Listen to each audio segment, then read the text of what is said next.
7.7 মাত্রার ভূমিকম্পে বিধ্বস্ত মিয়ানমার। প্রথম কম্পনের 12 মিনিট পর 6.4 মাত্রার আফটার শকে ধসে পড়েছে ভবন, সেতু, রাস্তাঘাট। প্রাণহানি হয়েছে হাজারের বেশি।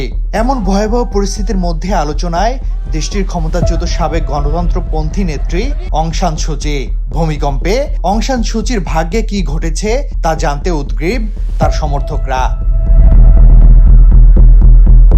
2021 সালে এক অভ্যুত্থানে ক্ষমতাচ্যুত হওয়ার পর থেকে আটক রয়েছেন অং সান সু চি। 2023 সালে কারাগার থেকে স্থানান্তর করে গৃহবন্দী করা হয়েছিল সু চিকে, কিন্তু পরে তাকে ফিরিয়ে আনা হয় রাজধানীর কারাগারে। সেখানে বিভিন্ন মামলায় দোষী সাব্যস্ত হয়ে কারাভোগ করছেন তিনি। কারা কর্তৃপক্ষের ঘনিষ্ঠ একটি সূত্র ব্রিটিশ সংবাদ মাধ্যম বিবিসির বার্মিজ সার্ভিসকে জানিয়েছে, মিয়ানমারের প্রাক্তন এই নেত্রী ভূমিকম্পে ক্ষতিগ্রস্ত হননি। রাজধানীর নেপিদোর কারাগারে তিনি বন্দী অবস্থায় রয়েছেন। শক্তিশালী ভূমিকম্পে তছনছ মিয়ানমারের গুরুত্বপূর্ণ কয়েকটি শহর। এতে এ পর্যন্ত নিহতের সংখ্যা ছাড়িয়েছে হাজারের বেশি। এছাড়া আহত অবস্থায় উদ্ধার করা হয়েছে 2000-এর উপর মানুষকে। এ ভূমিকম্পে মৃতের সংখ্যা সহজেই 10,000 ছাড়িয়ে যেতে পারে বলে আভাস দিয়েছে যুক্তরাষ্ট্রের ভূতাত্ত্বিক জরিপ।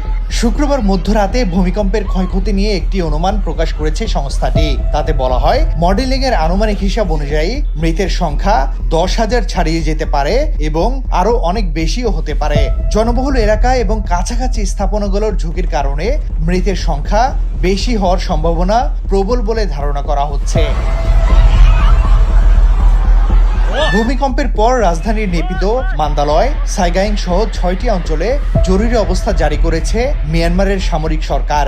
উদ্ধার অভিযানে নিয়োজিত করা হয়েছে রাষ্ট্রের সংশ্লিষ্ট সব বাহিনীকে।